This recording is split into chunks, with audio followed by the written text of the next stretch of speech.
ओम मंगलम भगवान विष्णु मंगलम गरुड़ध्वजा मंगलम पुंडरीकाक्ष मंगलाय तनोहरि। ओम गुरुर्ब्रह्मा गुरुर्विष्णु गुरुर्देवो महेश्वरा गुरुर्साक्षात् परब्रह्म तस्मै श्री गुरुवे नमः। ध्यानमूलं गुरुर्मूर्ति पूजामूलं गुरुपदं मंत्रमूलं गुरुर्वाक्यं मोक्षमूलं गुरुकृपा। ओम गजाननं भूतगणाधिसेवितं कपिध्वजम्बोफलचारुभक्षणम् उमासुतं शोकविनाशकारिकं नमामि विघ्नेश्वरपादपङ्कजम्। ओम सच्चिदानन्दरूपाय विष्णोपत्यादिहेतवे तापत्रयविनाशाय श्रीकृष्णाय वयं नमः। शान्ताकारं भुजगशयनं पद्मनाभं सुरेशं विश्वाधारं गगनसदृशं मेघवर्णं शुभांगं लक्ष्मीकान्तं कमलनयनं योगविधर्यानगम्यं वन्दे विष्णु भवभयहरं सर्वलोकैकनाथमः। आज श्री सत्यनारायण देवताय नमः। ओम प्रथमो अध्यायः। आज बड़े सौभाग्य की बात है कि शादी का पहला सालगिरह है, दूसरे वर्षगांठ के शुभ अवसर पर भगवान श्री लक्ष्मी नारायण की कथा आपके यहाँ होने चल रही है।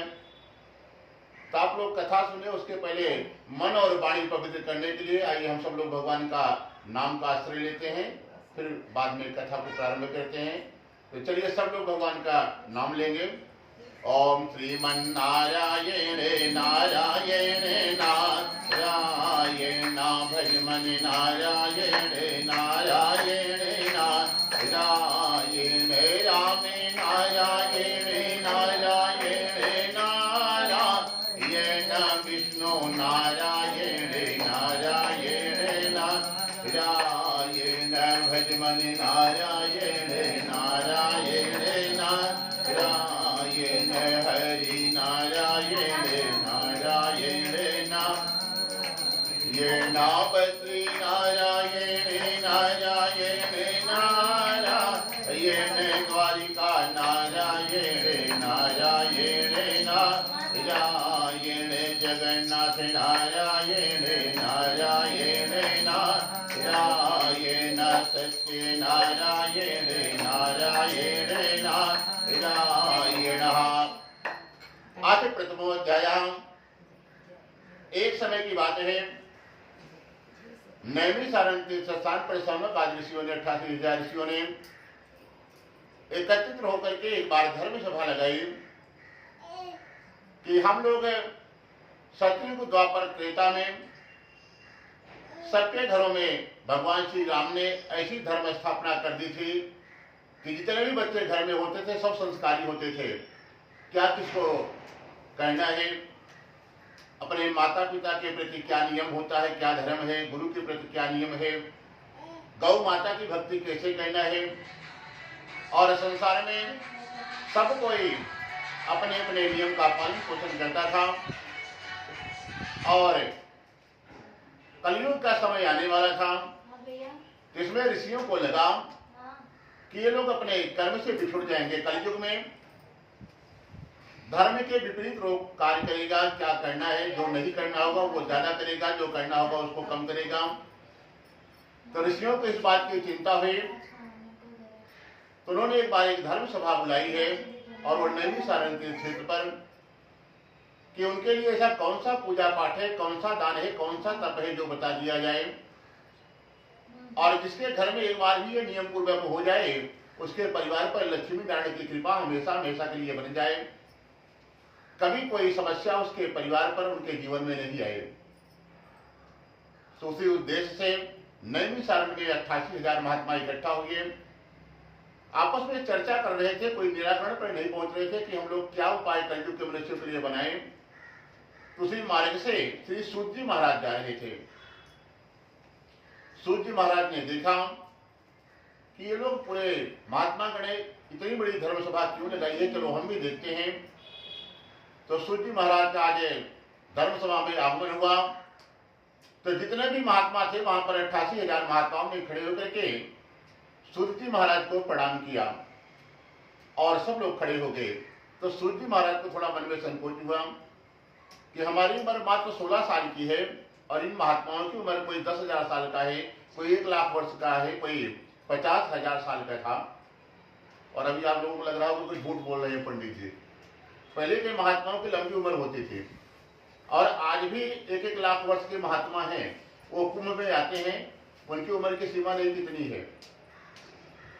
और ये उम्र क्यों नहीं घटती है?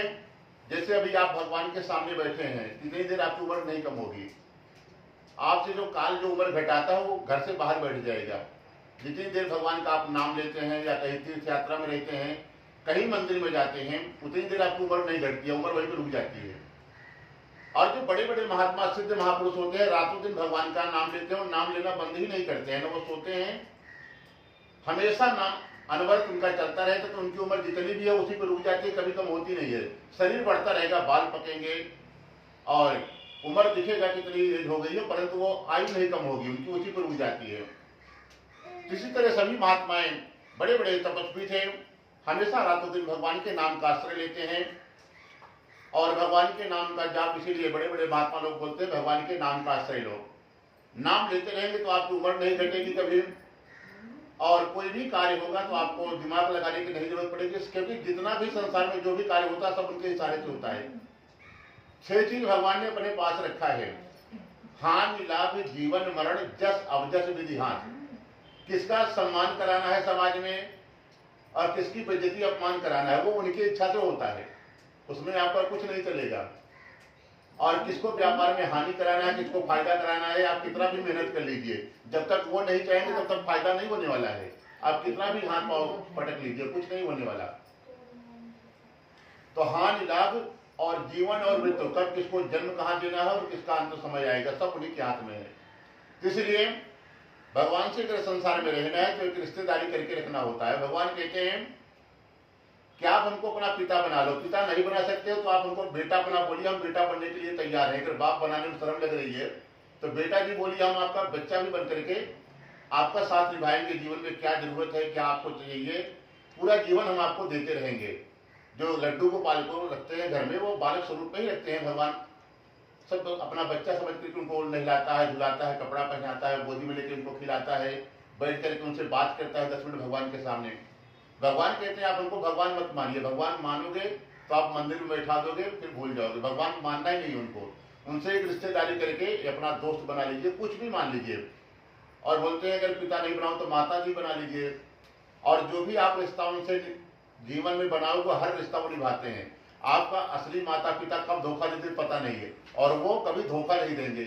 भगवान के अंदर एक विशेष गुण है, कभी वो धोखा नहीं देते हैं। जो भी रिश्ता आप बनाओगे वो रिश्ता आपका वो जीवन में निभा, जब भी आपको जरूरत पड़ेगी वो उस रिश्तेदारी करने के लिए, निभाने के लिए आपको मिलेगा वहां पे। तो 88,000 महात्मा इसी चिंता में बैठे हुए थे कि कलयुग के लिए क्या व्यवस्था बनाया जाए जिसे कलयुग के मनुष्य के जीवन में कोई समस्या नहीं आए, वो लोग का जीवन शांति पूर्वक निकल जाए। उसी बीच में सूर्य महाराज का धर्म सभा में आगमन हुआ है। सभी महात्माओं ने खड़े होकर उनको प्रणाम किया। तो सूर्य ने कहा कि आप लोग हमें क्यों प्रणाम कर रहे हैं, तो आप लोगों के लिए छोटे से बच्चे हैं, 16 साल की उम्र है। परंतु महात्माओं ने कहा कि कोई धन में बड़ा होता है, कोई ज्ञान में बड़ा होता है, कोई पैसे में बड़ा होता है, कोई लंबाई से बड़ा होता है, परंतु सनातन धर्म की यह सुंदरता है जो ज्ञान में बड़ा होता है वो हर जगह पूजनीय है। इसलिए आप परम ज्ञानी हैं, हमने आपको ज्ञान को प्रणाम किया है। और सभी ऋषियों ने कहा कि हे मुनिवर आप तो परम ज्ञानी हैं, आपके गुरु जी की कृपा आपके ऊपर विशेष है। तो आप बताइए कि हम लोग कलयुग के मनुष्य के लिए ऐसा कौन सा पूजा पाठ है, कौन सा दान है, कौन सा तप है जो बता दें और जिसके घर पे एक बार ही हो जाए, नियम के साथ हो जाए, मनमाना वाला नहीं, और जिससे भगवान की कृपा हमेशा हमेशा के लिए उनके परिवार पर बनी रहे। आप ऐसे सिद्धांत पूर्वक आप हमको वो कथा वो उपाय बताएं जिसका कि प्रमाण के साथ हो।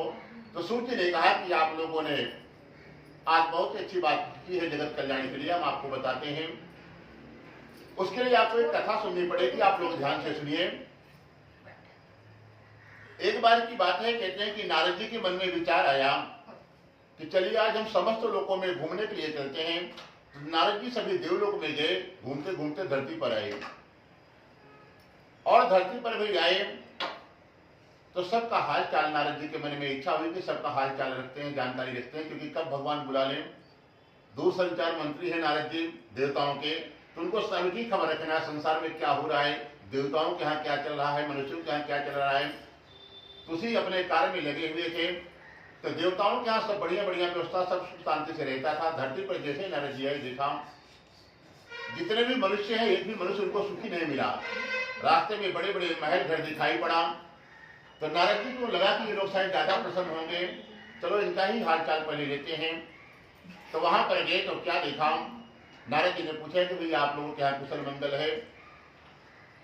तो नारद जी को सभी गृहस्थियों ने कहा कि महाराज खाने पीने की कोई व्यवस्था की कमी नहीं है, भगवान ने हमको खूब दिया है, परंतु डॉक्टर ने कहा है कि खाली दाल का पानी पीना है, मिठाई रखी है, लेकिन खाना नहीं है, खाली आपको देखना है। अगर मिठाई खाए तो शुगर हाई, नमकीन आइटम बढ़िया बढ़िया रखा है, समोसा कचौड़ी खाए तो एकदम बीपी हाई। तो बोला महाराज दिया तो सब भगवान ने है, परंतु डॉक्टर ने सब कुछ मना कर दिया, खाली आप देख सकते हो, खा नहीं सकते हो। तो ऐसे धन को हम क्या करें, किस काम का है जब उसको यूज ही नहीं कर सकते हैं, खाली देखने के लिए भगवान ने दिया है। तो नारद जी को लगा ये तो बढ़िया समस्या है। फिर नारद जी थोड़ा सा और आगे बढ़े तो गरीबों की बस्ती में जाते हैं नारद जी। वहां पर जाकर के पूछा कि भाई आप लोगों के यहाँ क्या है, कोई परेशानी समस्या। तो लोगों ने कहा कि महाराज हमारे यहाँ खाने वालों की इतनी जनसंख्या है, आपको दिखाई पड़ रहा था, परंतु खाने का ही कोई घर में नहीं है, खाए क्या। तब तो नारद जी को चिंता हुई कि जिसके पास खाने के लिए इतना कुछ भरा उसको खाना ही नहीं है, जिनके यहाँ खाने की जरूरत है उनके यहाँ खाने का ही कुछ नहीं है, ये भगवान की क्या विडंबना है। फिर नारद जी थोड़ी दूर और पहुंचते हैं तो महात्माओं की एक सभा दिखाई पड़ी। नारद जी ने लगा कि चलो देखें साधु संतों के यहाँ क्या हाल चाल रहता है। तो वहां पर गए तो महात्माओं ने कहा कि भैया महाराज हमको कोई समस्या नहीं है, क्योंकि संसार में ना हमको कुछ बैंक बैलेंस खोलना है, ना अकाउंट खोलना है, ना पैसा रखना है, ना हमको मिठाई चाहिए, ना फल चाहिए, ना जो मिल गया तो ठीक है, नहीं भगवान का भजन करते हैं, मिला तो ठीक है, नहीं तो खाली जल पी करके हम लोग व्यतीत करते हैं। जिसको ना कुछ पाने की इच्छा है, ना कुछ खोने का गम है, वही सुखी है, बाकी सब संसार में दुखी है। नारद जी को लगा कि बाबा लोग ज्यादा प्रसन्न है, तो कोई तन दुखी, कोई मन दुखी, कोई धन भी नहीं, राहत उदास है, थोड़े थोड़े सब दुखी, सुखी राम कर दास। जो भगवान से रिश्तेदारी कर लिया, भगवान का हो गया है, उन्हीं के ऊपर अपना सारा जीवन छोड़ दिया, वो सुखी मिला उनको। बाकी जो अपने दिमाग से काम कर रहे हैं कि हम कैसे बिजनेस करें, कैसे व्यापार करें, कैसे क्या करें, वो सब के सब दुखी मिले। परंतु नारद जी के मन में चिंता हुई कि साधु महात्मा तो सब प्रसन्न है, परंतु जो गृहस्थ जीवन में घर में रहते हैं ये लोग भी प्रसन्न हो जाए, इनके लिए भी कोई ना कोई उपाय करना पड़ेगा। तो आज नारद जी को कोई उपाय समझ में नहीं आया। तो नारद जी सीधे वैकुंठ जाते हैं भगवान नारायण के पास में, और बिना बजाते हुए भगवान नारायण का भजन करते हुए वहां पर पहुंचे हैं। जाकर के भगवान को देखा तो भगवान बढ़िया ऐसे सिंहासन पर विराजमान थे, वरमाला भगवान पहने हुए थे, माता लक्ष्मी उनके चढ़े दबा रही थी, चरणों में बैठी हुई थी। और नारद जी ने कहा कि हे भगवान आपका ना आदि है ना अंत है, जिसके कारण आप सभी भक्तों के दुखों को दूर करने वाले हो, ऐसे भगवान को हमारा नमस्कार हो। और जब भगवान को प्रणाम किया तो भगवान ने कहा कि हे नारद जी आज आपका किस उद्देश्य से यहाँ पर आगमन हुआ है, आप निसंकोच कहिए।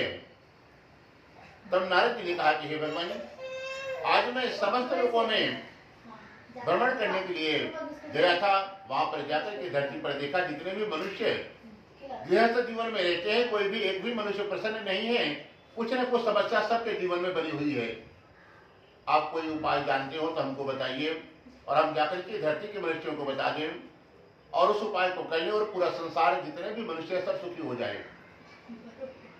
तो भगवान ने कहा कि हे नारद जी आज मनुष्यों के भलाई के लिए तो ये बहुत ही अच्छी बात पूछी है, हम आपको एक छोटा सा उपाय बता देते हैं, खाली आप उसी को कर लीजिएगा और जाकर के सभी मनुष्यों को आप बता दीजिए और जो भी कर लेगा उसके यहाँ हमारी कृपा प्राप्त हो जाएगी। परंतु नारद जी को थोड़ा चिंता हुआ कि हम संसार में इतनी बड़ी जनसंख्या है, यदि भगवान यहाँ पर बताएंगे तो खाली ये बताएंगे और हम सुनेंगे, और हमारी जिम्मेदारी हो जाएगी सबके घर में जाके कहाँ कहाँ वो उपाय बताएंगे कि एक आदमी को। भगवान से कहा प्रभु यहाँ मत बताइए, थोड़ा समय दीजिए, हम सोचते हैं कहाँ पर ये आयोजन करना है, जहाँ पे ज्यादा से ज्यादा लोग रहते हों वहीं चल करके आप स्वयं बताइए। तब नारद जी विचार कर रहे थे, उनको थोड़ा सा कोई जगह दिखाई नहीं पड़ रहा। तब तक भगवान का सुदर्शन चक्र कहता है कि हे प्रभु आप लोग चिंता मत करिए, हमारी गति बहुत तेज है, वो मन से भी ज्यादा तेज भगवान का सुदर्शन चलता है। भगवान से कहा कि आप हमको आदेश दे दीजिए, हम जाते हैं धरती पर भ्रमण करते हैं, जो सबसे बढ़िया पवित्र स्थान होगा जहाँ ज्यादा से ज्यादा लोग रहते हों, इकट्ठा हो सकते हों, अभी हम आकर के आपको सूचित करते हैं, फिर आप लोग वहीं पर चलिए, वहीं पर ये आयोजन किया जाए। भगवान से आदेश लिया है सुदर्शन जी महाराज, और पूरी धरती पर भ्रमण करते करते आगे धरती पर पहुंचते हैं। तो धरती पर एक नैमिषारण्य तीर्थ क्षेत्र है जो उत्तर प्रदेश में ही है।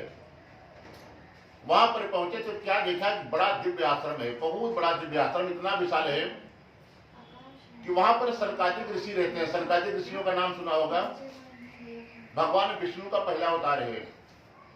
भगवान जब भी आते हैं संसार में 4 रूप लेकर के आते हैं, जैसे राम, लक्ष्मण, भरत, शत्रुघ्न, ये 4 भाई बनकर के आए थे। वैसे भगवान नारायण का प्रथम अवतार था सनकादिक ऋषियों का, सनत कुमार, सनातन, सनत नंदन और ये सनत कुमार, ये चारों भाई बालक रूप में आए थे, और ये पूरा जीवन अपने शरीर को नहीं बढ़ाया, बालक रूप में ही थे, रहते थे ये लोग। भगवान विष्णु के अवतारी थे। तो काफी दिन तक तो ये लोग हिमालय में बद्री का आश्रम में रहे, जो बद्रीनाथ भगवान का विशाल मंदिर है, वही भगवान ये सनत कुमारों का मंदिर है भगवान विष्णु का, वहीं पर ये लोग तपस्या किए हैं। उसके बाद फिर नैमिषारण्य आ गए, वहीं पर रहना चालू कर दिया। और ये साक्षात भगवान नारायण थे, तो जो भी महात्मा इनके साथ गए इनको देख करके वहां से गया ही नहीं छोड़ के इनको। इतनी बड़ी जनसंख्या हो गई कि 88,000 संख्या वहां पर हो गई है। जब सुदर्शन जी आए तो वहां पर मालूम हुआ, ऋषियों ने पूछा कि आप क्यों धरती पर पधारे हैं। तो सुदर्शन जी ने कहा कि भगवान स्वयं नारायण आज धरती पर उनकी आने की इच्छा हो रही है। नारद जी भगवान से वहां पर जाकर के प्रार्थना कर रहे हैं कि प्रभु आप धरती पर चलिए और कोई ऐसा उपाय बता दीजिए जिससे जिसके घर में भी वो उपाय हो जाए, हमेशा हमेशा के लिए वो परिवार सुखी हो जाए, कभी उसके परिवार में वो संकट परेशानी कोई समस्या जीवन में उसके नहीं रहे। उसी के लिए भगवान वो जगह का चयन करने के लिए हमको भेजे कि कहाँ पर पवित्र स्थान है, उसी के लिए हम आए हैं। और सुदर्शन जी को बड़ा पवित्र स्थान लगा, जाकर के भगवान के पास आज सुदर्शन जी जाते हैं। जाकर के भगवान को समाचार दिया कि प्रभु एक नैमिषारण्य ऐसे तीर्थ स्थान है जो सनकादिक ऋषियों का आश्रम है, वहीं पर आप चल करके इस उपाय को बताइए, ताकि नारद जी के साथ है 88,000 महात्मा एक साथ सुन लेंगे, जिसका प्रचार प्रसार पूरे संसार में बहुत जल्दी हो जाएगा। और फिर जब सूचना मिली, भगवान से नारद जी ने प्रार्थना किया, और प्रार्थना करने के बाद भगवान आगे धरती पर आने के लिए तैयार हुए हैं। और फिर नारद जी बीड़ा बजाते हुए भगवान का स्वागत करने के लिए आगे आगे बीड़ा बजाते हुए भगवान का भजन कर रहे हैं, और नारायण आ रहे हैं धरती पर। जब नैमिषारण्य में पहुंचते हैं तो जितने भी महात्मा थे वहां पर 88,000 तो पहले से ही थे। बाकी जो सूचना सुदर्शन जी आए बता दिए कि एक दूसरे से पूरे विश्व में इसकी खबर फैल गई कि भगवान नारायण धरती पर आने वाले हैं। जैसे भी कुंभ में समाचार मिल गया, पूरे विश्व में जितने भी साधु संत थे कि कुंभ लगने वाला है, तो जितने भी महात्मा थे सब पूरे विश्व से आए हुए हैं यहाँ पर। उसी तरह पहले सनातन धर्म खाली एक ही धर्म था, उसके पहले न ये जैन धर्म, न क्रिश्चियन धर्म, न हिंदू मुसलमान, कुछ नहीं था। ये तो धर्म मात्र 2000 साल 1400 साल पहले अभी ये सब आया है, बना है। पहले सब सनातन ही था, दूसरा कोई धर्म होता ही नहीं था। पूरे विश्व से इकट्ठा हो गए, कई करोड़ों की संख्या हो गई है, सब इंतजार में खड़े हैं कि भगवान आने वाले हैं और क्या बताएंगे, कुछ न कुछ विशेष बात होगा, तभी वो धरती पर आ रहे हैं। भगवान के आने के पहले आज करोड़ों की संख्या में वहां पर पहुंचे हैं, भगवान आए हैं। सभी महात्माओं ने खड़े होकर के भगवान का पूजन किया, भगवान का पूजन किया, और फिर भगवान को एक ऐसे जैसे यहाँ पर विराजमान कराया गया है, ऊंचे सिंहासन पर बैठाया गया। नारद जी आगे मुख्य निर्माण करने की इच्छा से बैठे हैं कि जो भी भगवान बनाएंगे, जो भी बताने वाले हैं उपाय, वो प्रथम बार सुनने का हमको मौका मिलेगा, हम मुख्य यजमान बन जाते हैं। तो कुछ महात्माओं ने विरोध कर दिया कि कोई भी अनुष्ठान करने के लिए पत्नी का होना बहुत जरूरी होता है, अकेले आप कोई अनुष्ठान नहीं कर सकते हैं। तब नारद जी के मन में विस्मय हो गया कि हम कहां से पत्नी लाएं, बाबा आदमी हैं। एक बार तो इच्छा हुई थी कि पत्नी ला लें हम भी, परंतु हम इंसान से बंदर बन गए थे, भगवान ने हमको बंदर बना दिया था। हे महात्माओं, ऐसी कृपा करो कि अब दोबारा हमको पत्नी नहीं लाना पड़े, बड़ा मुश्किल होता है पत्नी लाना, और अब लाएंगे भी नहीं, अब एक बार बंदर बन गए दोबारा कुछ नहीं बनेंगे। तभी महात्माओं से हाथ जोड़ा तो महात्माओं ने कहा कि जो साधु महात्मा है, ब्रह्मचारी है, वो अकेले भी कोई अनुष्ठान सुन सकते हैं। तब नारद जी फिर सबसे आगे, जैसे आप दोनों आज जहाँ पे बैठे हैं वैसे नारद जी अकेले बैठे, बगल में सनकादिक ऋषि चारों भाई बैठते हैं, सूर्य जी बैठे हैं। भगवान को ऐसे ऊंचे आसन पे बैठाया गया कि भगवान जो भी बताए, जो जितने भी लोग पीछे बैठे हैं सब लोग सुनाई पड़े। तो नारद जी ने भगवान से प्रश्न किया कि हे प्रभु, जो बताने जा रहे हैं सबसे पहले उसका नामकरण कर दीजिए कि आप क्या बताने जा रहे हैं, संसार वाले उसको किस नाम से जानेंगे। तो भगवान ने कहा कि उसका एक व्रत है जिसका नाम होगा श्री सत्यनारायण व्रत कथा। फिर नारद जी ने प्रश्न किया कि उसको किस दिन करना श्रेष्ठ होगा।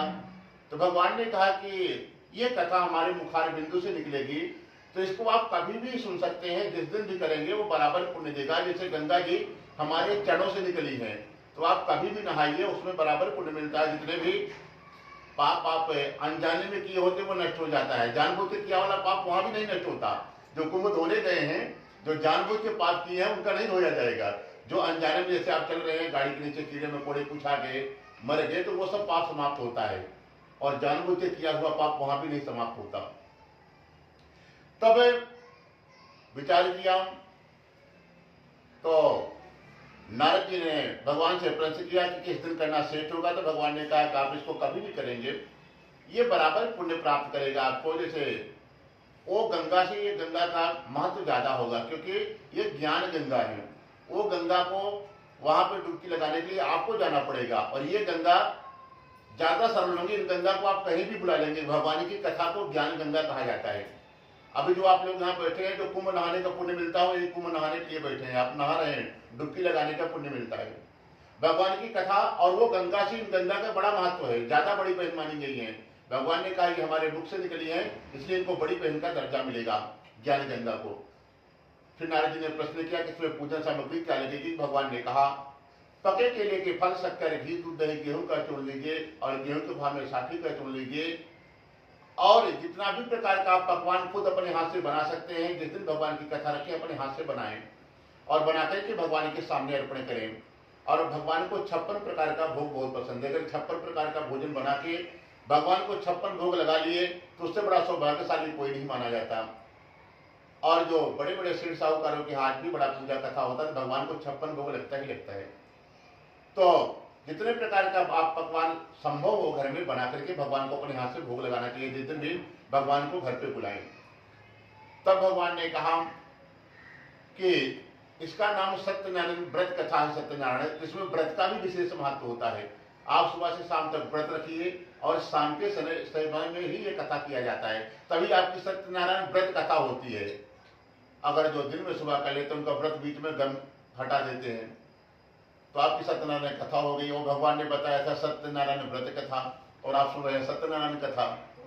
तो इसलिए जो नियम के साथ करना है, और इसका एक नियम और होता है, जिस दिन आप कथा सुने, जब कथा समाप्त हो जाए, ब्राह्मण को भोजन कराना होता है। जितने लोग को आप बुलाए हैं सबके लिए भोजन की व्यवस्था है, तो भोजन कराइए, नहीं तो प्रसाद चढ़ाने सबको दे दीजिए। फिर बाद में मुख्य यजमान को भोजन प्रसाद करना चाहिए, सबको मिल जाए, सब लोग खा पी ले घर के सदस्य। और एक नियम और होता है, आप जिस दिन कथा करेंगे जब तक नहीं सोएंगे भगवान के नाम को लेते रहना होता है। श्रीमन नारायण नारायण का भजन मन में आप करते रहिए। तो ऐसा कोई भी पदार्थ नहीं है जो आपके योग्य है और भगवान आपको जीवन में नहीं दे दें।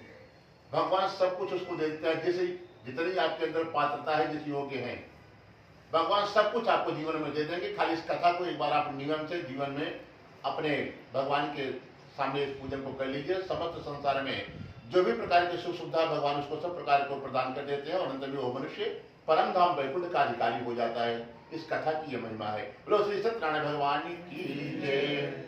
ओम श्रीमन्नारायणे नारायणे नारायण भजमन नारायणे नारायणे नारायण विष्णु नारायणे नारायणे नारायण गोविंद नारायणे नारायणे नारायण हरि नारायणे नारायणे नारायण। बोलो श्री सत्यनारायण भगवान की जय।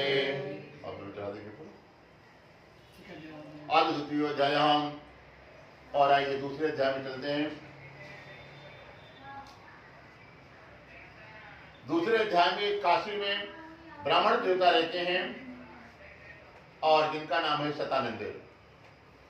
बड़े गरीब ब्राह्मण हैं परंतु नियम धर्म के पक्का है, जो सनातन धर्म का नियम है। घर में खाने के लिए कुछ नहीं है उनके पास, रहने के लिए छोटा सा झोपड़ी है, और भी टूटा फूटा, बारिश का पानी सब घर के अंदर आता है, बाहर कुछ नहीं जाता है, और खाने का एक भी दाना घर में नहीं है। बड़े गरीब ब्राह्मण देवता है और उनका नियम था 5 घर में ही भिक्षा मांगते थे। कोई दान में दे दिया तो भोजन करते हैं, नहीं तो फिर जंगली फल फूल, कुछ सब्जियां जो जंगल में मिल जाए फ्री का, उसी को लाते हैं, बनाते हैं, गाय के लिए हिस्सा लगाते हैं, भगवान को भोग लगाते हैं, कोई अतिथि आ जाए तो उसको भी खिलाते हैं, फिर बाद में पूरा परिवार बैठ करके खाते हैं। और हर दिन मंदिर भी जाते हैं, भगवान का पूजन करते हैं। परंतु भगवान के मंदिर हर दिन जाते थे, कभी भगवान से कुछ मांगा नहीं था मंदिर में। और आजकल के मनुष्य मंदिर बिना स्वार्थ के जाते नहीं, जाएगा तो कुछ ना कुछ मांग कर कहते हे भगवान हमारे बेटे का शादी हो जाए, शादी हो गया है तो हे भगवान एक नाती दे दीजिए, नाती हो जाए तो उसको पढ़ाई में पास करा देना, हमारा बिजनेस बढ़ा कर दीजिए। कुछ ना कुछ भगवान से मांग करके ही आता है, कभी निष्काम भक्ति करता ही नहीं है। और भगवान ऐसे मनुष्य को व्यापारी समझते हैं कि वो हमसे सौदा करने के लिए आया है। आपका नियम है, भगवान ने आपको हाथ मजबूत दिए हैं, पैर दिए हैं, आंख दिए हैं, तो आपका धर्म है, आप उनको जाकर के थैंक यू करिए कि प्रभु आपकी बहुत बड़ी कृपा है कि आपने हमको आंख पांव हाथ सब कुछ दिया है। हम चल सकते हैं, देख सकते हैं, कितने मनुष्य तो देख ही नहीं सकते हैं, चल नहीं सकते हैं। आप अपने से नीचे वाले को देखिए तब पता चले कितना संसार का मनुष्य दुखी है। आपने तो प्रभु हमको सब कुछ दिया है, आपका नियम है भगवान को थैंक यू करने के लिए उतरने के लिए हर दिन मंदिर जाना है। ब्राह्मण देवता के पास न खाने की व्यवस्था, न रहने की है, न कपड़े की है, परंतु मंदिर जाते थे, भगवान का पूजन पाठ करते, भगवान को देखते हैं, वापस आ जाते, कभी कुछ मांगा नहीं था भगवान से। एक दिन भगवान को दया गई, देखो बड़ा विचित्र ब्राह्मण है, हमने संसार को इतने बड़े बड़े महल, घर, गाड़ी, बंगला सब कुछ दे दिया है, परंतु वो आता है तो कुछ न कुछ मांग करके ही जाता है। कभी निष्काम भक्ति नहीं किया कि खाली हमसे मिलने के लिए आए, कभी हमको देखने के लिए आए, हमारा भी हालचाल पूछ लिया करके। तो भगवान निष्काम भक्ति जो करता है वो भगवान बहुत प्रसन्न होते हैं उसके ऊपर। और जो सकाम भक्ति करता है, कुछ पाने के लिए ही वो काम करते हैं कि जैसे कुछ पाना है तभी हम आपकी पूजा करेंगे, आपको भोग लगाएंगे, तो भगवान उसकी पूजा को स्वीकार नहीं करते। करते तो है लेकिन फिर उतना मन भाव से नहीं करते हैं। तो ब्राह्मण देवता जाते, भगवान का पूजन करते, दर्शन करते, वापस चले आते थे। भगवान को ही दया गई, चलो आज इस ब्राह्मण का भला कर देते हैं, हमने सबको सब कुछ दे रहे हैं, जो मांग रहा है हर दिन बांट ही रहे हैं, तो आज बिना मांगने वाले को ही देते हैं। भगवान ने एक महात्मा का भेष बनाया, ब्राह्मण देवता घर पे आ गए, पीछे पीछे भगवान भी एक साधु का भेष बना करके आज काशी में पहुंचते हैं। जाकर के सतानंद के दरवाजे पर गए और भगवान ने पूछा कि हे ब्राह्मण देवता, हम आपको देखते हैं प्रतिदिन आप भगवान के मंदिर जाते हैं, और कभी कोई भी साधु महात्मा आ जाए तो जो भी आप भोजन बनाए रहते हैं, रूखा सूखा उसको भोजन कराते हैं, आपको बचे कि नहीं बचे परंतु उसको भर पेट भोजन कराते हैं, गौ का हिस्सा निकालते हैं। और आप मंदिर भी जाते हैं, कभी किसी को मांगते नहीं है, आपकी कोई मजबूरी है भिक्षा मांगते हैं, या कोई आपने संकल्प लिया है कि इतने दिन हम नगर में भिक्षा मांग करके खाएंगे, तो ब्राह्मण ने कहा कि आपको हमारी हालत देख करके ही मालूम चल गया कि हमारे पास कुछ भी नहीं है, और इसी कारण मजबूरी बस हम भिक्षा मांगते हैं। यदि इसका कोई उपाय जानते हो कि हमको भिक्षा ना मांगनी पड़े, जैसे संसार में सब लोग सुखी है, अपने घर में बढ़िया बढ़िया पकाता खाता है, रहता है, बढ़िया बढ़िया कपड़े पहनता है, बड़ी बड़ी गाड़ी से चलता है, इच्छा हमारी भी होती है, परंतु हम मजबूरी, हमारे पास कुछ नहीं है, ये मजबूरी में भिक्षा मांगते हैं, ऐसे हालत है हमारी। यदि कोई इसका उपाय जानते हो कि हमको न मांगनी पड़े, हम भी जैसे संसार के लोग सुखी हैं, सुखी हो जाएं, तो कोई उसका उपाय हो, कोई विधि हो, कोई व्रत हो, नियम हो, तो आप हमको बता दीजिए महात्मन। तो आज भगवान को बड़ी दया आई, भगवान ने कहा कि एक सत्यनारायण भगवान की ऐसी कथा है, वो कथा मन वांछित फल देती है। उसको आप भगवान पे भरोसा करते हैं तो उसको नियम पूर्वक एक बार अपने जीवन में भगवान की कथा को कर लेना, पूजन कर लीजिए, कथा को सुन लीजिए, और भगवान के ऊपर भगवान से मांगने के लिए मत करिए। कथा का पुण्य भगवान को ही दे देना कि जो इसका पुण्य होता है वो आप जब मर्जी तब देना। कुछ मांगने के उद्देश्य से वो पूजा भी मत करना कि हमको घर गाड़ी बंगला चाहिए तो उसके लिए हम आपको कर रहे हैं, भी मत बोलना भगवान से। खाली करके नियम भगवान को, उसका पुण्य भगवान को लगे, आप छोड़ देना। और फिर संसार में जो कुछ भी चाहोगे सब कुछ भगवान आपको देते रहेंगे। जब आपको जो चीज की जरूरत पड़ेगी, आपको खाली मन में आप सोचोगे, आपको व्यवस्था वो करते रहेंगे। एक बार कथा को आप नियम पूर्वक करके आप छोड़ दीजिए। और ब्राह्मण देवता को भगवान ने पूरा नियम बताया, क्या नियम है, क्या विधि है, कैसे करना पड़ता है। भगवान ने कहा सुबह से शाम तक व्रत रखना, शाम के समय अपने भाई बंधु मित्र परिवार सबको बुला लेना, बुला करके कथा करना। कथा हो जाए तो ब्राह्मणों को भोजन करा देना, जितने लोग को बुलाए रहेंगे भोजन की व्यवस्था है तो भोजन करा देना, नहीं तो प्रसाद चढ़ाने दे करके फिर बाद में जो कथा सुनेंगे उनको भोजन प्रसाद करना है। और एक नियम और होता है कि जब तक नहीं सुनेंगे खाली भगवान के नाम को लेते रहना होता है, इतना ही कर लेना। संसार में ऐसा कोई भी पदार्थ नहीं होगा जो आपकी योग्यता के अनुसार भगवान आपको नहीं दे देंगे। ब्राह्मण बड़ा प्रसन्न हुआ, भगवान ने पूरा उपाय बता करके बैकुंठ चले गए। रात के समय ब्राह्मण देवता सोने के लिए गए तो उनको नींद ही नहीं आ रही है। उन्होंने सोचा कि हमने पूजन का संकल्प ले लिया, परंतु हमारे पास धन नहीं है, कहाँ से फल लाएंगे, कहाँ से मिठाई, कहाँ से फूल, कहाँ से लोगों को भोजन कराएंगे, हमारे खुद को खाने का ठिकाना नहीं है, अब करेंगे कैसे। परंतु हमने उस महात्मा के सामने संकल्प ले लिया कि कल ही करेंगे, अब नहीं करेंगे तो हमको पाप लग जाएगा। पूरी रात भगवान से हाथ जोड़ करके प्रार्थना करता रहा कि हे भगवान, आपकी पूजा कर पाना हमारे बस की बात नहीं है। अब इस सामग्री को, धन की भी व्यवस्था आपको ही करना है, परंतु ये पूजा करना हमको कल ही है, जैसे मर्जी हमारे हाथ से अपनी पूजा करवा लेना। और भगवान की कोई भी कथा, कोई भी छोटी से छोटी पूजा, ये धन वाला चाहे तो वो भी नहीं कर सकता जब तक वो स्वयं न चाहे भगवान। और भगवान से पूरी रात रोता रहा कि हे भगवान, हम आपकी पूजा नहीं कर सकते हैं, हमारी मजबूरी है, ये भी व्यवस्था आपको करना। हम जैसे 5 घर में जाते हैं वैसे भिक्षा मांगने के लिए जाएंगे। पूरी रात भगवान से प्रार्थना किया, सुबह उठा है और नगर में भिक्षा मांगने के लिए गया। तो भगवान उस प्रार्थना से प्रसन्न हो गए थे और आज 5 घर में भगवान ने इतना धन दिया, इतना धन दे दिया को रोने लगा, उसकी आंख में आंसू आ गया कि हम इसी नगर में हर दिन मांगने के लिए आते थे। कई दिन तो लोग गाली देकर के, धक्का देकर के दरवाजे से भगा देता था, परंतु आज इतना धन मिल गया कि हमारा तो बड़ी सी कथा हो जाएगी, भंडारा भी हो जाएगा, ब्राह्मणों को दक्षिणा भी दे देंगे, सब कुछ कार्य अच्छा से हो जाएगा। और फिर बढ़िया बढ़िया पके केले के फल, शक्कर, दूध, दही, फल फूल प्रसाद खूब मंगाया, बढ़िया से भगवान का दिव्य दरबार शाम को सजाया, दिन भर पत्नी के साथ व्रत रखा, नगर में भी सबको बुलाया, बढ़िया बढ़िया भगवान के लिए 56 भोग दिन भर बनाया पत्नी के साथ मिलकर के। और फिर शाम के समय भगवान का कथा सुन रहा था। कथा जब समाप्त हो गई तो भगवान के सामने सब देखा कि कथा के बाद जो गांव वाले आए थे, जो धन वाले आए थे, सबने भगवान के सामने कोई पैसा चढ़ा रहे हैं, तो किसान आए थे, कोई गेहूं लेकर आया, कोई अनाज, कोई चावल, वो सब भगवान के सामने चढ़ा रहा है। फिर ब्राह्मण देवता रोने लगे कि हे भगवान, हमारे पास तो कुछ है नहीं है, लगता है कथा सुनने के बाद कुछ भगवान को दिया भी जाता है, हम क्या दें। परंतु विचार किया ब्राह्मण इतना निर्दयी, भगवान नहीं होगा कि कुछ न कुछ तो हमको भी दिया ही होगा।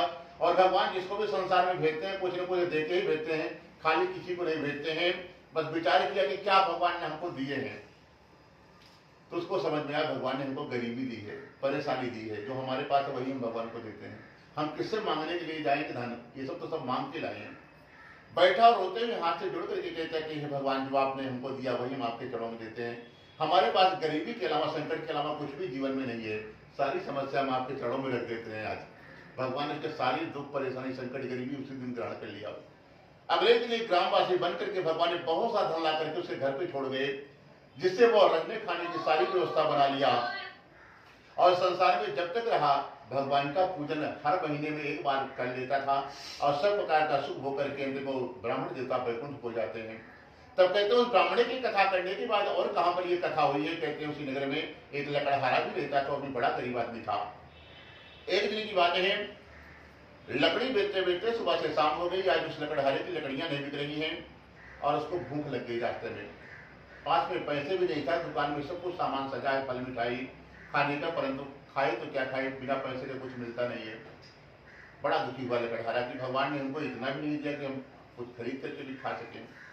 फिर रास्ते में एक ब्राह्मण का घर दिखाई पड़ा, सोचा चलो वही मांग करके देखते हैं, कुछ मिल गया तो जलपान कर लेंगे। नहीं, हर इच्छा नारायण की, जैसे भगवान की आज मर्जी होगी, क्योंकि व्रत रखने का अभ्यास हो गया है, कई दिनों भूखे ही रहना पड़ता है।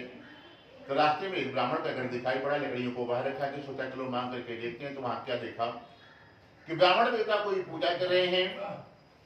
लकड़हारा वहां पर गया है और जाकर के जैसे दरवाजे पर पहुंचा, देखा भगवान की पूजा कर रही है, लकड़ियों को बाहर रखा और कथा में जाकर के पीछे शांति से बैठ गया। कथा का नियम होता है जैसे कोई देर से आ जाए तो उसको सबसे आगे नहीं बैठना चाहिए, एकदम पीछे से बैठ जाए जाकर के, और पड़ोसी भी डिस्टर्ब नहीं हुए, इतना शांति से बैठ जाए कि पड़ोसी का भी ध्यान दाएं बाएं नहीं देखे। तो ब्राह्मण वो लकड़हारा बाद में पहुंचा, शांति से पीछे जाकर के बैठ गया। कथा पूरी हो गई, कथा सुना, उसके बाद प्रसाद चरणामृत खाने के बाद जाकर के ब्राह्मण को प्रणाम किया और कहता है कि हे ब्राह्मण देवता, आप कौन सा पूजा कर रहे हैं और ये पूजा किस उद्देश्य से कर रहे हैं, ये पूजा करने से होता क्या है। तो ब्राह्मण ने कहा कि पहले मैं इस नगर का सबसे गरीब आदमी था, हमारे पास खाने तक की व्यवस्था नहीं हुआ करती थी, किसी के तन पे 20 टके सिला हुआ कपड़ा हम लोग पहनते थे। एक बार कोई महात्मा हमारे घर पर आए थे, इस कथा की महिमा को सुनाया और हमने पहली बार ही जीवन में उस कथा को नियम के साथ कर लिया, जो कथा का नियम विधि होता है। और पहली कथा में हमको इतना धन मिल गया कि हमारे घर पे रहने की, खाने की सारी व्यवस्था पूरा परिपूर्ण हो गया, धन से भर गया घर हमारा। और भगवान को थैंक यू करने के लिए महीने में एक बार, हम हर बार भगवान का पूजन महीने में एक बार जीवन में कर लेते हैं। तब तो आज लकड़हारा बड़ा प्रसन्न हुआ कि हमको भी पूरा विधि उपाय बता दीजिए, हमारे घर में भी गरीबी का निवास हो गया है और हम भी कर ले, हम भी सुखी हो जाएं। पूरा उपाय विधि पूछ करके लकड़हारा अपने घर गया और अपने पत्नी को बताया और संकल्प किया कि कल ही हम लोग भी इस पूजा को करेंगे। सुबह उठता है, जिस नगर में धनवान लोग रहते हैं, नगर में लकड़ी बेचने के लिए गया और एक ही घंटे में आज सारी लकड़ियां बिक गई और धन 4 गुना ज्यादा मिला। 10 रुपए मांग रहा है तो लोग 40 रुपए दे रहे हैं। आज उसको भी बड़ा अचंभा हुआ, कितने वर्षों से हम भी व्यापार कर रहे हैं, कभी कभी तो पूरा दिन पूरा लकड़ी लेकर के निकलते हैं, बेचते हैं, फिर शाम को लेकर के आ जाते हैं, एक भी बंडल नहीं बिकता है और आज 1 घंटे में सब बिक गई और सब 4 गुना धन दे रहा है। लगता है भगवान चाहते हैं कि हमारा भी आज समस्या दूर हो जाए। जब 4 गुना धन मिला तो बढ़िया बढ़िया भगवान के लिए पके के लिए के फल, शक्कर, घी, दूध, दही आदि सारी व्यवस्था बनाई है। उसने भी सुबह से शाम तक व्रत रखा और शाम के समय भाई बंधु परिवारजनों को बुलाया है। बुला करके भाव के से उसने भी भगवान का पूजन किया और प्रार्थना करता कि हे भगवान, जैसे आपने उस ब्राह्मण के समस्त परेशानी संकट को हरण कर लिया, उसे हमारे घर में भी नाना प्रकार की समस्या है, गरीबी है, दुख से पूरा परिवार परेशान है, हमारे भी इस समस्या को दूर करिए। भगवान ने उस लकड़हारे की भी सब प्रकार की दुख दरिद्रता को दूर किया है और अगले दिन वो भी व्यापार में बहुत सा धन दिला दिया। भगवान ने जिससे रहने खाने की सारी व्यवस्था बना लिया और संसार में सब प्रकार का सुख होकर के अंदर में वो भी परम धाम को जाता है। श्री सत्यनारायण भगवान की जय। ओम श्रीमन्नारायण नारायण नारायण भजमन नारायण नारायण नारायण विष्णु नारायण नारायण नारायण भजमन नारायण नारायण नारायण रामे नारायण नारायण नारायण कृष्ण नारायण नारायण नारायण गोविंद नारायण नारायण नारायण। सत्यनारायण भगवान की जय। आप लोग आश्रय तृतीयोध्यायाम और तीसरे अध्याय में एक राजा की कथा है। उल्कामुख नाम का राजा है, राजा बड़ा ही धर्मात्मा है, उसकी पत्नी भी कमल के समान रूप वाली सती और सावित्री है। राजा का नियम था कि प्रतिदिन अपने घर में पूजन पाठ करता है और आसपास के जितने मंदिर है राजा हर दिन मंदिर में जाता है और मंदिर में राजा के पास ज्यादा धन था इसलिए बढ़िया बढ़िया पकवान बनाता है, खाने पीने का सामान, कपड़े लेकर के, धन लेकर के जाता है। सबसे पहले गरीबों की सेवा करता है। वो मंदिर के बाहर जितने गरीब लोग बैठे रहते हैं उनकी सेवा राजा खूब भरपूर करता है, क्योंकि कण में भगवान है। जो मंदिर के बाहर बैठते हैं वो साधारण मनुष्य नहीं है। जो आप दान देते हैं न किसी को, अपना राहु केतु शनि ये सब आपसे दूर भागते हैं, उनको दे दिए तो उनका ग्रह, कोई आपसे दान ले रहा तो बहुत बड़ी बात है, वो आपके पाप को लेता है, वो पाप है आपका जाता है। तो राजा सबको खूब भोजन कराता है घर पे, जिसके तन पे कपड़े नहीं होते हैं कपड़े दान करता है और पूछता है कि आपको क्या परेशानी है। उनको पूछ करके दुखों को दूर करता, फिर मंदिर में जाता, मंदिर में भगवान का पूजन पाठ अभिषेक करवाता है कि हमारे नगर में कभी कोई बीमार नहीं हो, और बिना मांगे ब्राह्मणों को खूब धन देता है और सब लोग बड़े प्रसन्न रहते हैं। परंतु राजा रानी कभी खुश नहीं रहते थे। कि एक दिन की बात है, उस पुजारी ने पूछा कि राजन, आप हमारे मंदिर आते हैं, गरीबों में इतना धन सोना चांदी कपड़े बांटते हैं, हम ब्राह्मणों को देते हैं, परंतु आप इतना उदास क्यों रहते हैं? तो राजा ने कहा कि भगवान ने हमें सब कुछ दिया है, परंतु एक भी संतान हमारे परिवार में, घर में नहीं है, और हम लोग अब बूढ़े हो रहे हैं, आगे भरोसा भी नहीं है कि हमारा वंश आगे बढ़ेगा कि नहीं बढ़ेगा। इसी कारण बस कभी जीवन हम लोगों को हंसी नहीं आती है, राजा रानी हमेशा उदासी देते हैं।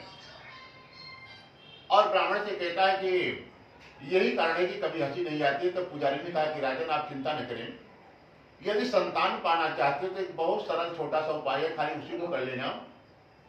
उसमें दिन का भी कोई महत्व नियम नहीं है कि आप इसी दिन करिए, जब भी आपको सुविधा लगे, कभी भी 365 दिन में आप कभी भी कर लेना, बस नियम के साथ करना, मनमाना नहीं करना।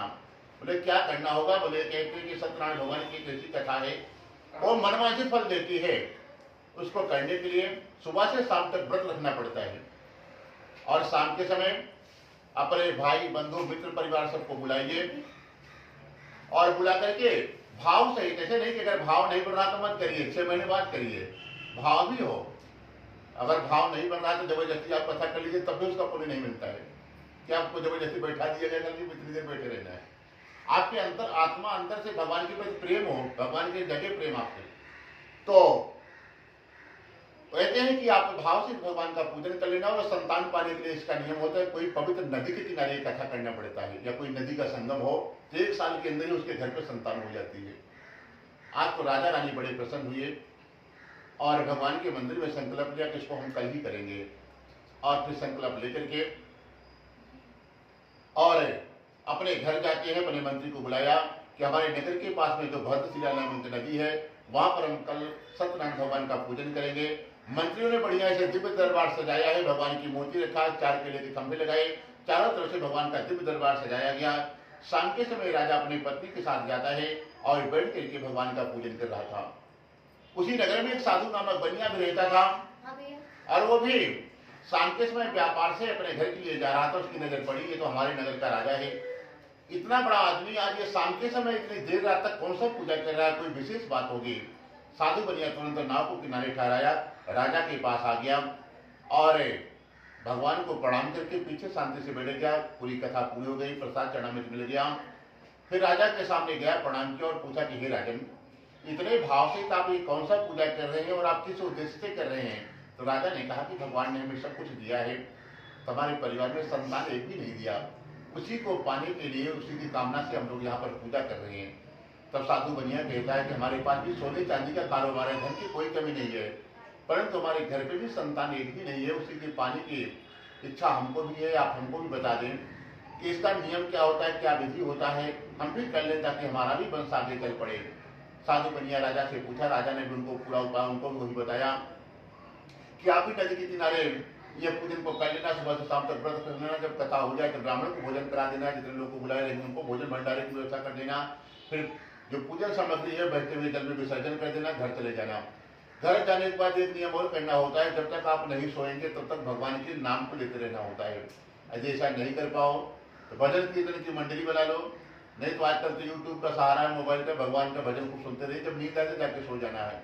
कथा का खाली इतना ही नियम होता है कि जब तक नहीं सोएंगे, कथा से उठेंगे तो भगवान का नाम चाहे मन में ही लेते रहिए, काम कुछ भी करते रहिए, खाते पीते चलते रहिए, परंतु मंत्र नहीं छूटे, भगवान का मंत्र श्रीमन नारायण नारायण मन में ही चलता रहे। तो ऐसा कोई भी पदार्थ नहीं है जो आपके योग्य हो और भगवान आपको जीवन में नहीं दे दे, सब कुछ भगवान उसको दे देते हैं। और फिर साधु बनिया पूरा उपाय पूछ करके अपने घर गया, अपनी पत्नी को बताया। उनकी पत्नी ने कहा कि सेठ जी हमको ये पूजा कल ही करा देना, क्योंकि हमारा भी वंश आगे चल पड़े। साधु बनिया महालोभी आदमी था, सोचा इसमें तो बहुत धन खर्चा होता है, और परंतु साधु बनिया सोचा कि क्या करें, अपनी पत्नी को बता दिए हैं।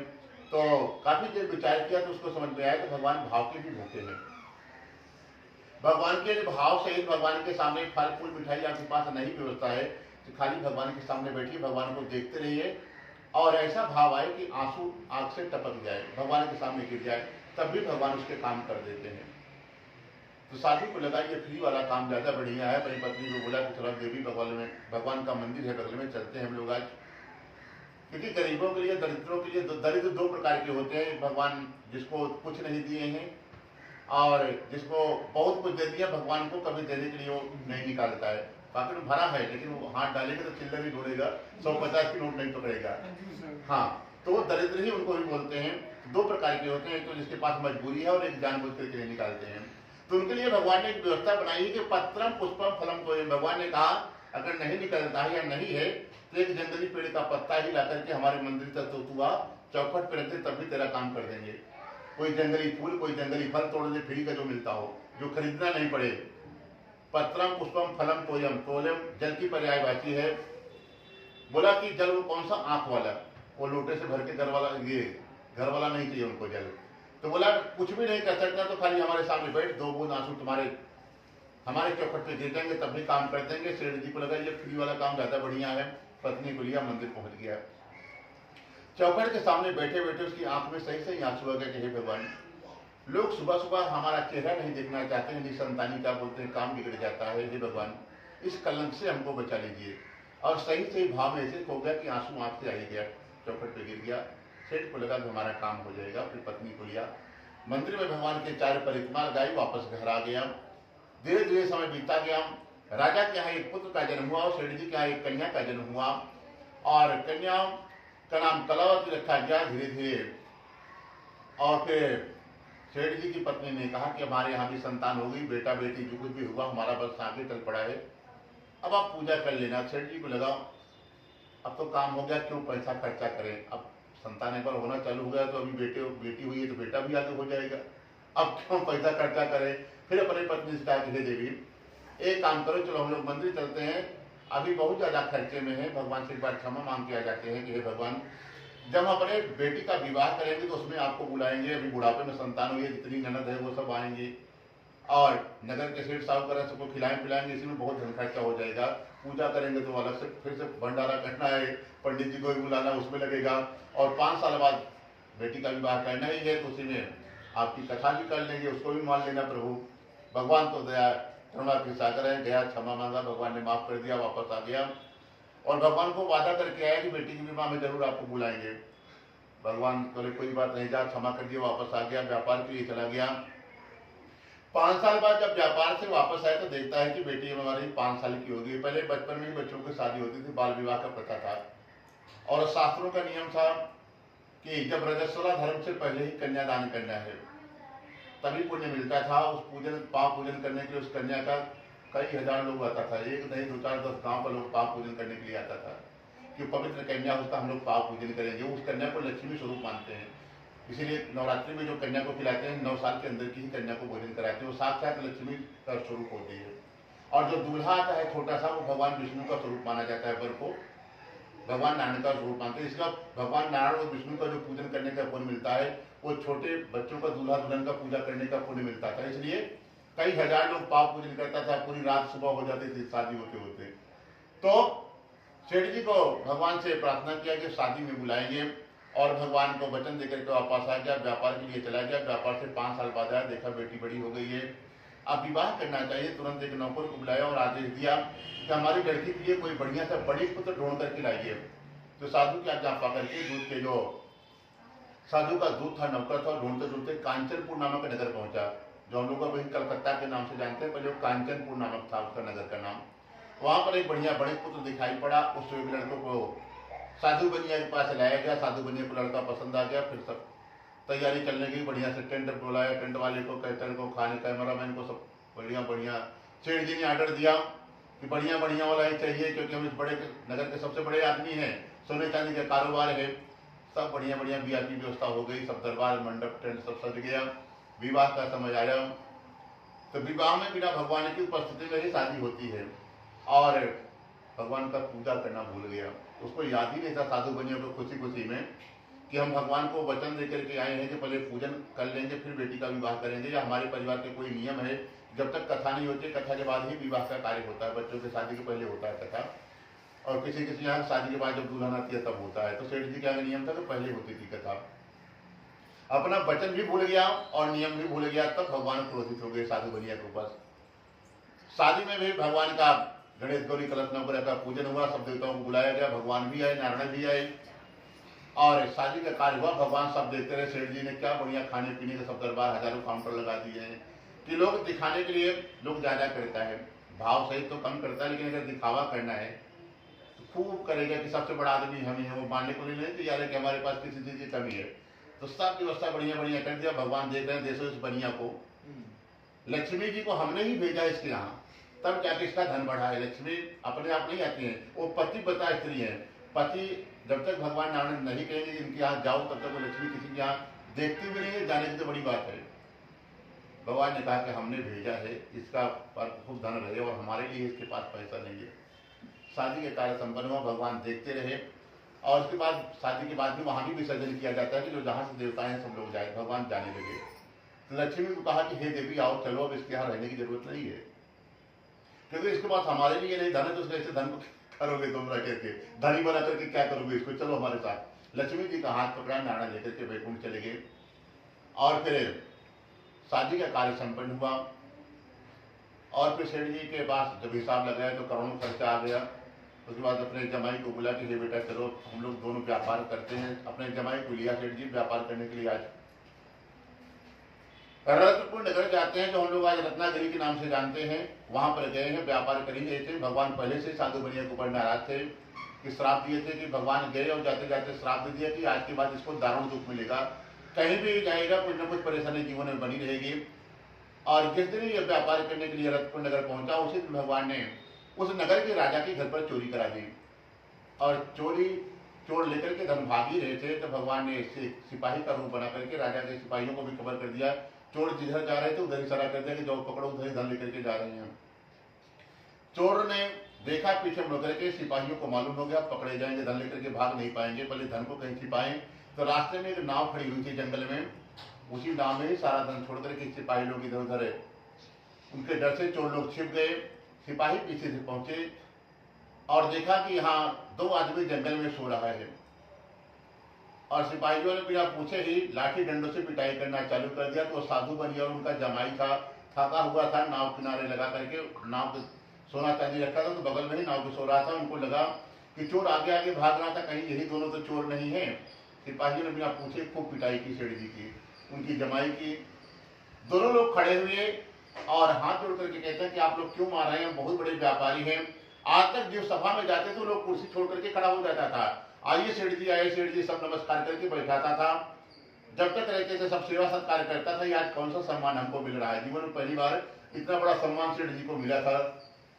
क्योंकि जा पर कृपा राम की होई, ता पर कृपा करे सब कोई। भगवान की कृपा है तभी आपको हानि लाभ जीवन मरण जस अवजस सब भगवान की सारे से होता है। तो सम्मान मिल रहा था, तो सेठ जी को लगा था कि जो हमारे पास ज्यादा पैसा है इसलिए लोग हमारा पूजन कर रहा है, सम्मान कर रहा है। आज भगवान ने खाली अपनी कृपा हटा ली, उनके ऊपर से आशीर्वाद खाली हटा लिया था। सेठ जी को पिटाई हुई और उसके बाद फिर बार बार सफाई दे रहा है। सिपाहियों ने कुछ नहीं माना, सारा धन अपने कब्जे में लिया, उसको हथकड़ी डाला, राजा के पास घटित करके लाए। राजा से भी बार बार सफाई दे रहा, परंतु राजा ने एक भी बात नहीं मानी। उनको लगा कि नहीं ये चोर ही होगा, क्योंकि खाली सोना चांदी रखा है। तो राजा को लगा कि लगता है सोने चांदी का चोरी करता है, ये बड़ा चोर है। इसको तुरंत जेल में डाल दिया गया, सारा धन छीन लिया गया। अगले दिन जो घर पर ही सोना चांदी रखा था वहां भी, क्योंकि लक्ष्मी तो चली गई थी, नारायण लेके चले गए, तो वहां भी चोरी हुई। साफ खाने पीने का सोना चांदी गोडाउन फैक्ट्री का साफ लेकर के साफ हो गया। अब कुछ भी नहीं बचा घर पे, क्योंकि सब कुछ उनके इशारे से होता है। जिसको जिस दिन पता चल जाए कि सब वही करते हैं तो उनसे पक्का दोस्ती कर ले, तो कोई संसार में आपको कभी कोई परेशान करेगा ही नहीं, न कभी कोई ग्रह परेशानी करेगा। कोई मनुष्य कोई कुछ भी नहीं कर सकता, आपका बाल भी नहीं हिला पाएंगे जब तक उनकी इच्छा नहीं होगी। इसलिए उन्हीं को आप पकड़ लीजिए, संसार में कोई परेशानी नहीं करेगा आपको। तब जब कुछ भी नहीं बचा, माँ बेटी घर पर रखे थे, वहां पर रहती है और आज खाने पीने का कुछ नहीं बचा, तो नगर में भीख मांगने का काम करती है कि खाने को कुछ है नहीं तो भोजन तो करना पड़ेगा। और दिन में ही कितने लोग को ये भिखारी बनाते हैं, कितने लोग को राजा बना देते हैं। इनका खेल है वो, भिखारी बनाना और गरीब बनाना, इनकी इच्छा से दिन भर ये खेल खेलते हैं वो। तो आज सेठ जी को भिखारी बना दिए। माँ बेटी नगर में भिक्षा मांगने के लिए गई है। माता जी थोड़ा जल्दी आ गई और बेटी को थोड़ा आने में देर रात हो गई।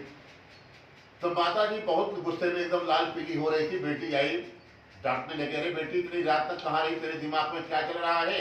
तो बेटी ने कहा कि हे माता, आज एक ब्राह्मण के घर भिक्षा मांगते मांगते पहुंच गई थी। वहां पर क्या देखा कि ब्राह्मण देवता के यहाँ भगवान की कथा चल रही थी, और कथा में पंडित जी ये बता दिए थे कि जब तक कथा न हो जाए, प्रसाद और चरण इतना मिल जाए, बीच में उतर के नहीं जाना चाहिए। जो चला गया है, कोई न कोई संकट परेशानी उसी दिन उसके ऊपर आती है।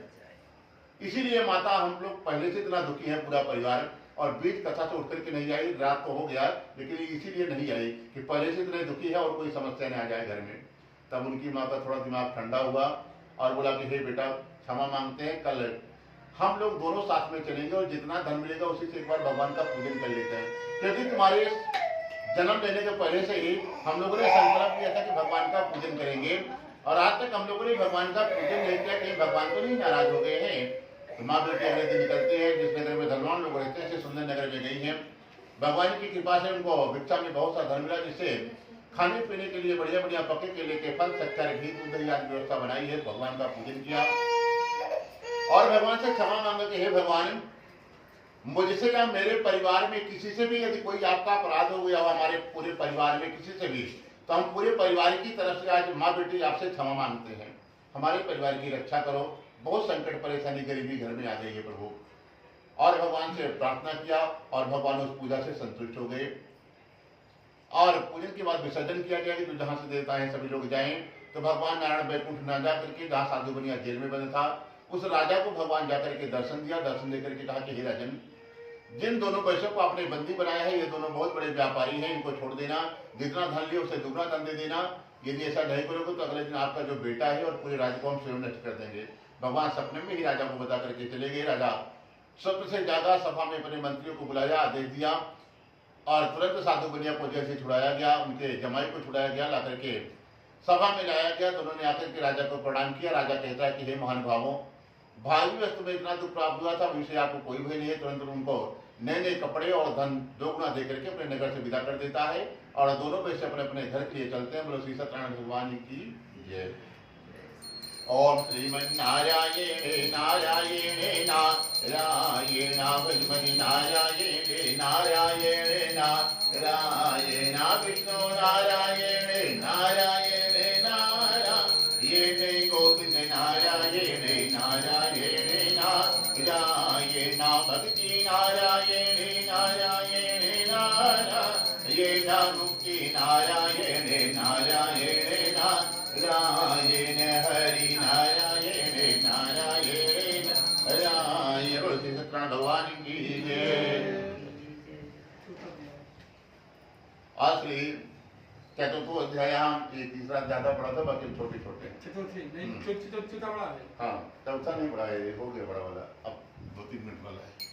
आश्री चतुर्थो अध्याय। अब भगवान ने, माँ बेटी ने घर पर भगवान का पूजन किया, भगवान से क्षमा मांग ली, पूरे परिवार की तरफ से भगवान क्षमा कर दिए। कोई आपसे गलती अपराध जीवन में हो जाए तो उसको छिपाना नहीं चाहिए। पड़ोसियों को बताएं, किसी को बताएंगे तो लोग हंसी मजाक उड़ाएगा। भगवान से जाकर के माफी मांगना चाहिए, प्रभु हमसे जीवन में अपराध गलती हो गया है, माफ करना। तो भगवान माफ कर देते हैं। तो आप माँ बेटी ने भगवान से क्षमा मांग ली कि उनको पता था कि हमने बिटिया होने के पहले भगवान का पूजन माना था, हमने नहीं किया, उसी कारण बस इतनी दशा हमारी हुई है। तो भगवान से क्षमा मांगी, भगवान ने क्षमा कर दिया और जाकर के जेल से भी छुड़ा दिया, धन भी 2 गुना दिला दिया। राजा ने खूब धन दिया, साधु बनिया खूब प्रसन्न है। सोचा चलो एक बार घर घूम करके आते हैं। और बनिया जात जो होते हैं, घर से अगर कहीं यात्रा करना है बिना भगवान का पूजन किए वो कहीं यात्रा नहीं करते। तो भगवान का नाम में सोना चांदी खूब रखा है, और उसके बाद भगवान का पूजन कर रहा था कि पूजन करके समुद्र से जाना है, बहुत खतरा होता है। उसके बाद बैठते हैं तो भगवान की इच्छा हुई, इस बनिया को हमने धन तो दिला दिया है, जेल से भी छुड़ा दिया है, अब इसके दिमाग में चल क्या रहा है, फ्री का इसको मिल गया है, और जितना धन था उतना ही नहीं और 2 गुना दिला दिया है इससे। अब इसके दिमाग में क्या चल रहा है, चलो हम परीक्षा लेते हैं। भगवान ने एक ब्राह्मण का वेश बनाया, फटे फटे कपड़े पुराने भगवान ने पहन लिया, माथे में बढ़िया टीका चंदन लगाया, बड़ी सी चोटी रखी, हाथ में माला झोली लिया, और बूढ़ा आदमी बन गए, हाथ में दंडी लेकर के धीरे धीरे सेठ के पास जा रहे हैं। साधु बनिया दूर से ही देख रहा है, लगता है कोई बहुत गरीब ब्राह्मण है, हमको बड़ा आदमी या कोई सेठ साहूकार समझ करके आ रहा है कि कुछ मदद मिल जाएगा। परंतु हम महाकंजूस है, फूटी कड़ी आज तक किसी को दिए नहीं ना, इनको भी नहीं देंगे। ये बिना मतलब के हमको धर्मात्मा सेठ समझ करके आ रहे हैं। भगवान धीरे धीरे साधु बनिया के पास पहुंच गए और आकर के पूछा कि सेठ जी तुम्हारे नाम में क्या रखा हुआ, क्योंकि भगवान जो देते हैं वही पूछते हैं, भगवान को दुनियादारी से कोई मतलब नहीं है।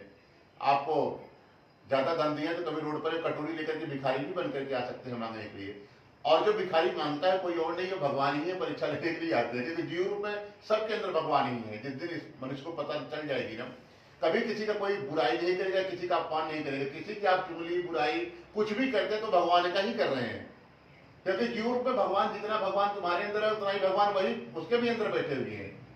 और जो बुराई करता कुछ और नहीं, उसके पाप को आप जीव से चाटते हैं, पाप ट्रांसफर होता है, आपका पुण्य उसके पास जाता है। जब तक किसी का आप बुराई चर्चा करते हैं उसका सारा पाप आपके सर पे आके बैठ जाता है, और आपका जितना भी पुण्य है ना सब उसके पास चला जाता है। इसलिए गलती से कितना भी खराब आदमी हो, कितना भी कोई आदमी, उसका नाम चर्चा मत करना, किसी से बुराई मत करना।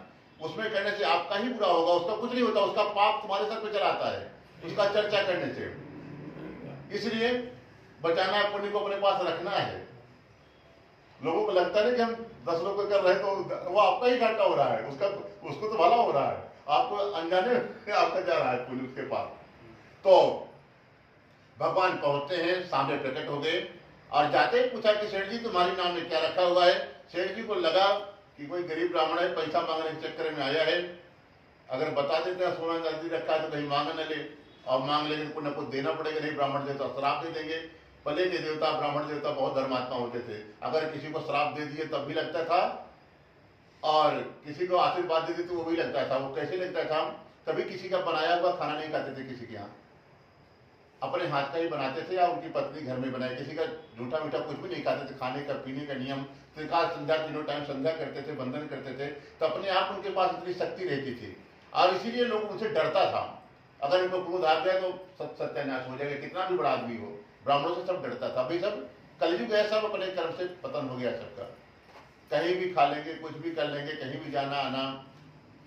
तो इसलिए साधु को लगा कि ये तो धन बताएंगे तो कहीं मांग न ले, तो भगवान के सामने झूठ बोल गया। साधु बन ये कहता है, अरे दरिद्र ब्राह्मण, पहले तो भगवान को ही डांटा, अरे दरिद्र ब्राह्मण क्यों पूछता है, क्या धन लेना चाहता है, हमारे नाम में बेल पत्ता रखा हुआ है। भगवान दोनों हाथ उठा करके बोले तथास्तु, जा जो बोल रहा है जो तुम्हारा मतलब तुरंत सत्य हो जाए, और हम साधारण ब्राह्मण नहीं है, नियम धर्म के पक्का है, हमने हमारी इच्छा हुई कि तुम्हारे नाम में जो रखा है अभी 10 गुना बढ़ जाए।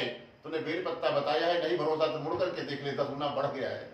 मुड़ करके देखा, पूरा ऊपर तक बेल पत्ता भर गया। सेठ जी धड़ाम से वहीं पर गिर पड़े, बोले इतने जन्म बाद जेल में पड़े हुए, जितनी मार खाए थे यार, कितने दिन बाद छूटे हुए थे, सोना चांदी भी 4 गुना मिला था, फिर से सब चला गया।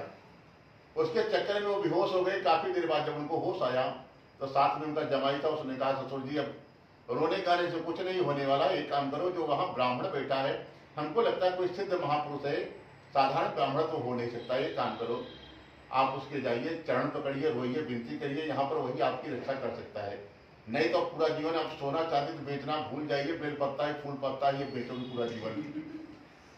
अब साधु बनिया खड़ा हुआ और रोते हुए त्राहिमाम करके जाके चरणों में लेट गया और कहता है कि हे ब्राह्मण देवता, आज हमसे बहुत बड़ा अपराध हो गया है, हमारी नाव में बेल पत्ता रखा हुआ था, सोना चांदी नहीं रखा हुआ था, और सोना चांदी रखा हुआ था, बेल पत्ता नहीं रखा हुआ था, हमने आपसे झूठ बोल दिया। झूठ बोलना महापाप में आता है। गांव में सुने झूठ बोलना पाप है, नदी किनारे साफ है, परंतु धुआंधार तो बोलता है। तो भगवान ने कहा, भगवान को हंसी आई कि हमने इसको दिलाया, वो हम इसको ये कहानी पढ़ा रहा था, परंतु जब चरणों में लेट गया, रोने लगा, तो भगवान की चरण की तरफ उसका ध्यान गया, तो वो पहचान गई ये तो नारायण है। क्योंकि भगवान कभी भी भेद बदलते हैं तो शरीर, हाथ पांव मुंह बदलते हैं, चरण अपने ही रखते हैं, कभी चरण नहीं बदलते हैं। चरण को देखते ही वो साधु बनिया पहचान के मंदिर जाता था, उसमें शंख चक्र गदा पद्म के निशान थे, रोने लगा, प्रभु हम आपको पहचान गए, आप कौन है, हमसे बहुत बड़ा अपराध हो गया, हमारी रक्षा करें। भगवान ने कहा कि ठीक है, जो भी अपराध हो गया रक्षा तो कर देंगे, परंतु आज के बाद कोई साधु और ब्राह्मण गलती से भी तुम्हारे घर पे चला जाए तो जो भी होगा उसको खिला पिला करके 10-5 रुपए हाथ में दे करके भेजना, कभी खाली हाथ आज के बाद न जाए। और कोई दीन दुखी परेशान आत्मा तुम्हारे घर में कुछ मांगने के लिए आ जाए तो कुछ उसके हाथ पे रखना। अगर नहीं रखना तो जैसे आज हमको डांटे हो कि दरिद्र ब्राह्मण क्यों पूछते हो, हमने खाली पूछा था कहीं मांगे होते तो थप्पड़ आज मार दिए होते आज हमको, खाली हम पूछने पे इतने जोर से आपने डांट दिया। अगर मांगे होते तो क्या कर देते आज हमारा। ऐसे आज के बाद जीवन में कभी किसी के साथ करना मत, क्योंकि जीव रूप में हम ही सब के अंदर रहते हैं। वो जीव की परीक्षा होती है कि किसका कौन धर्मात्मा है, कौन दानी है। बाकी कैमरे के सामने तो कोई भी दान देकर के फोटो खिंचा लेता है। हर जगह आप संभाल रहिए, जैसे रहते हो आप चोरी छिपे भी भगवान का नाम लो, दिखाने के लिए ही नहीं मत करिए। मंदिर जाते रहो, दान करते रहो, दिखाने का कानून ही है। दिखाने के लिए तो हमेशा आपके पीछे दो गुप्तचर हमेशा भगवान ने छोड़ा, एक का नाम है श्रवण, एक का नाम श्रवणिया। एक फोटो खींच के एक वीडियो बनाती है और हर दिन भगवान के सामने सेंड कर दिया जाता है शाम को कि आपने अभी तक क्या किया 24 घंटे में। हर दिन आपका रिकॉर्ड वहां पर रखा है। और जाने के बाद आप जब तक पैदा हुए हैं और जितना दिन तक संसार में रहेंगे, कितने अच्छे काम कितने गंदे काम किए, सब एनी टाइम आपका रिकॉर्ड हो रहा है। और वहां बैठ करके सब दिखाया जाएगा, उसके बाद भी डंडे पड़ते हैं कि आपने यही करने के लिए संसार में गए थे, देख लो आपने क्या क्या किया, उसके बाद सजा सुनाई जाती है।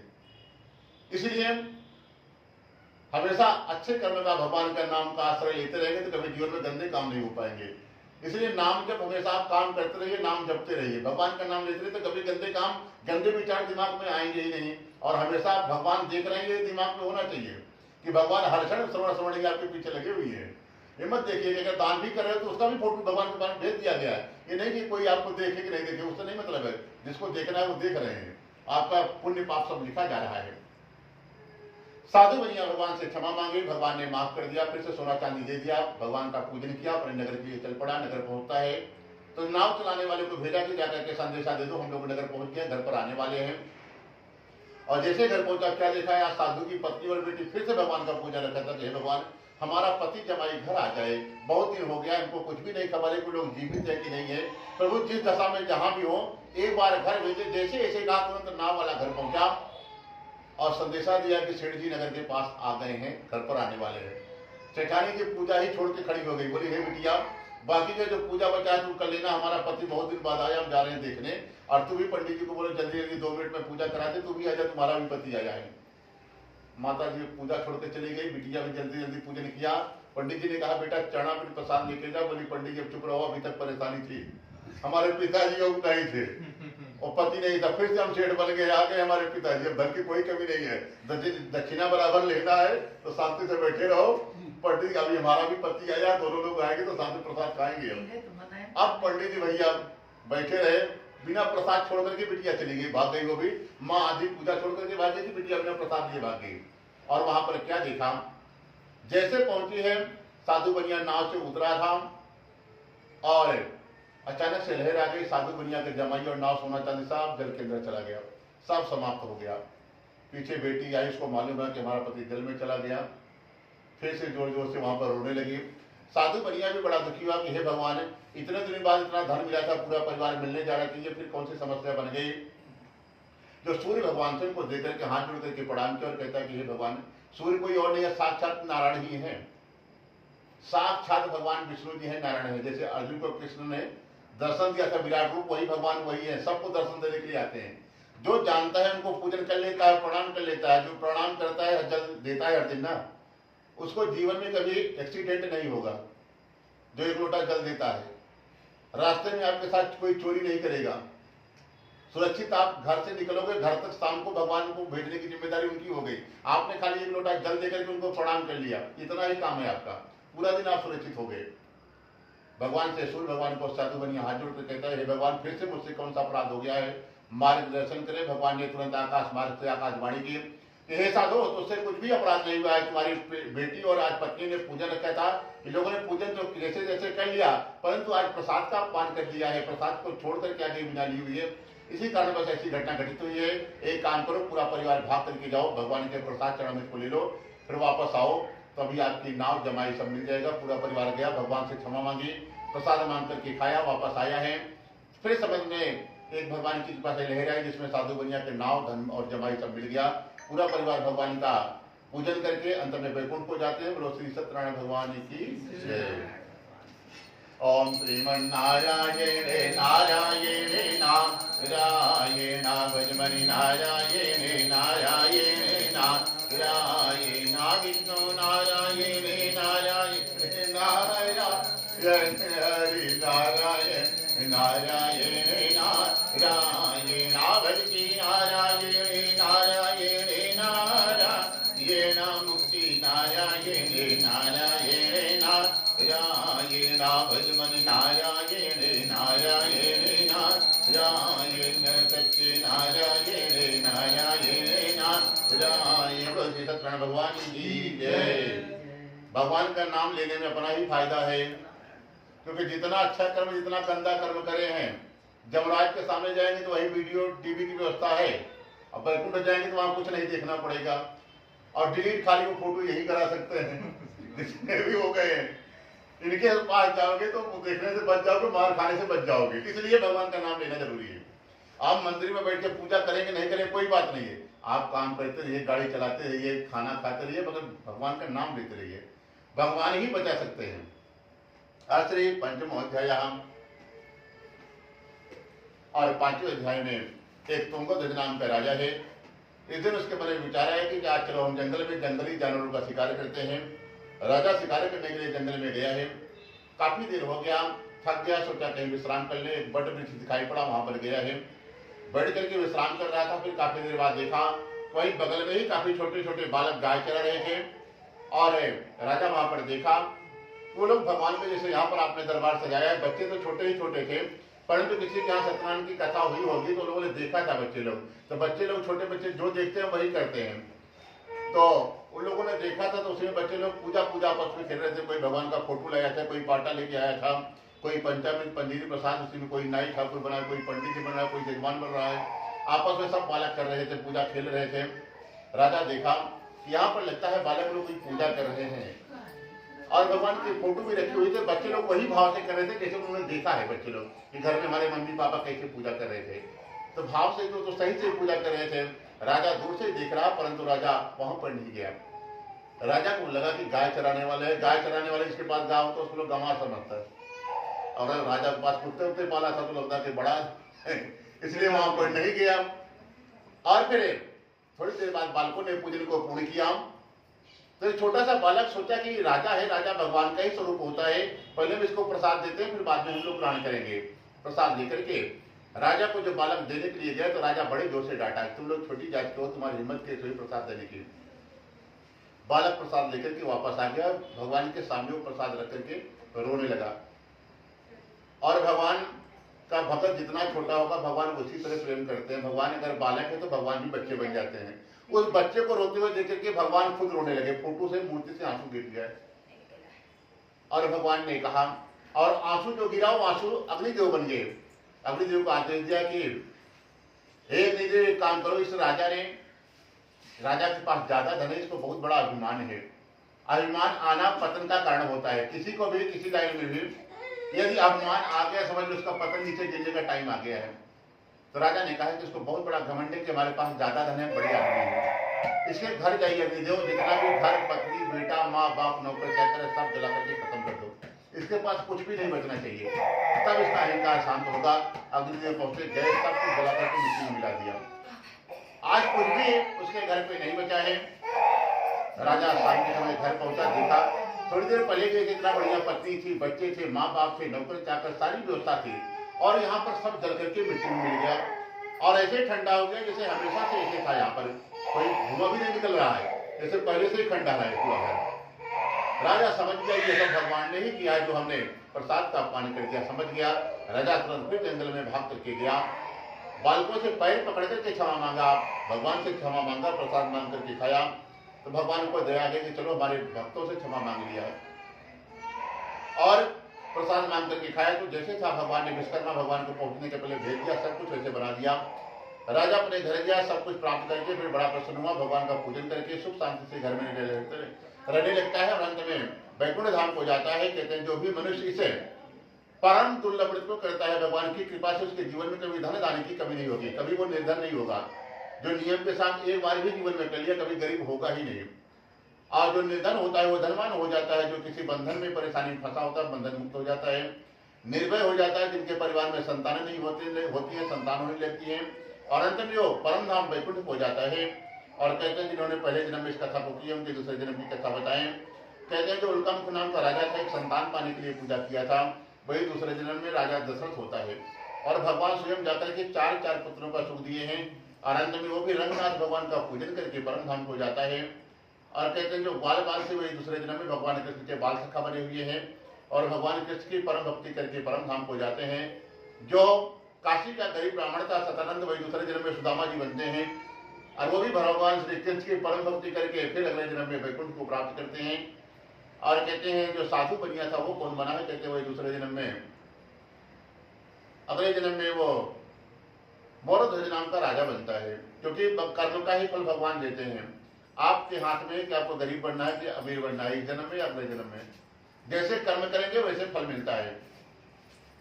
गरीब बनना है, आप किसी के घर में चोरी कर लीजिए या कोई तीर्थ यात्रा जाइए, वहां से जाए 10-20 रुपए किसी के पॉकेट के निकाल के रख लीजिए अपने पॉकेट में, आप इसी जन्म में भिखारी हो जाओगे।